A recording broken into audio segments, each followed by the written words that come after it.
While we're on the subject of sponsors, I got a little email the other day about a potential sponsor, and this is something that I've been railing against for a very long time.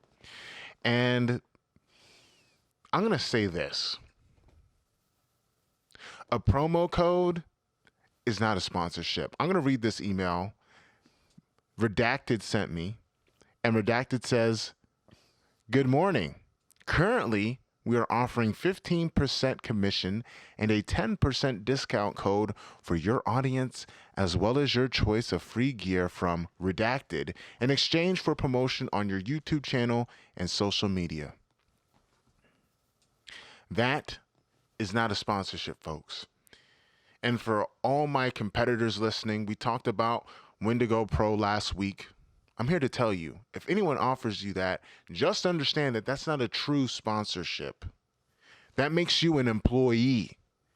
You're working for commission. You are a salesman for that company, and you're really not getting any benefits besides, working your salesman muscles. And I'm not going to say it's shady because it's business and it's just business, but I will say don't fall for the okey doke. It's not a sponsorship. Thoughts, Nico? I think that's very true. I definitely agree with you. And I think a lot of people, especially lower belts, they feel that in order to get sponsorship or coming up, that they have to show that they can market, that they can do this, that they can make those posts and post those discount codes as if it was going to really amount to something. But again, that's not a sponsorship, and you really need to know how those things work and the connections, because a lot of times, like, if you're a blue belt, like, and you're posting these like discount codes, like, oh, and you get 10% off, like, who do you know that's actually using your discount code? No one. Like, so basically you're just kind of doing a lot of free marketing for the company. And we talked about that a lot. We talked about it in an episode when we were over at Randori, and we weren't recording this anywhere, but it might have been on your live, actually. We were talking about that extensively. And I know some people were chiming in and be like, don't you think as a lower belt, like, you should buy their stuff and show that you like are really, like, show brand loyalty? And it's like, I mean, if you want a sponsorship as an athlete, in my opinion, it's because, like, your focus should be on competing, and really not on marketing yourself in social media. There's a lot of social media fake media people. Marketing has its place, but unless you have the credentials and you can show proof, it doesn't mean anything.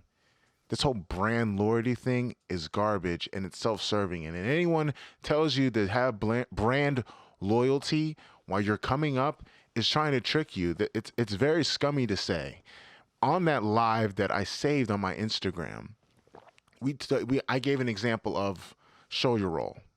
I'm going to say their name because they're well known and it happened years ago. And if they're still butthurt, so what? Okay? The head of Show Your Roll, I think it was Bear Katiga. I don't know his last name. Bear is his first Bear name. from Show Your Roll made this post ages ago. And he talked about how Dylan Dennis was a great example of someone that showed brand loyalty and stayed down, and eventually he got his shot to get sponsored.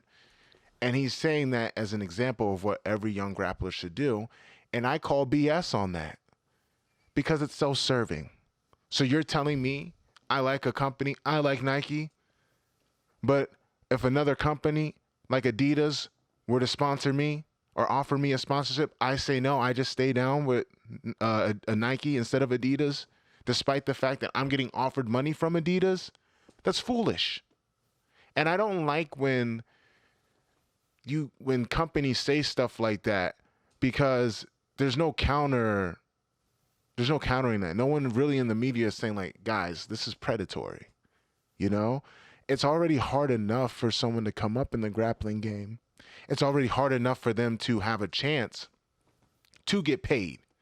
So now you're telling them to spend their money, because a lot of these companies that are saying that already are good. Like Show Your Roll, it's like hundreds and hundreds of dollars for one gi. So you're telling these guys to just go wear your stuff and be free advertisement? No. And the marketing thing, Nico, I'm all for it, right? But you're telling a blue belt to market your stuff?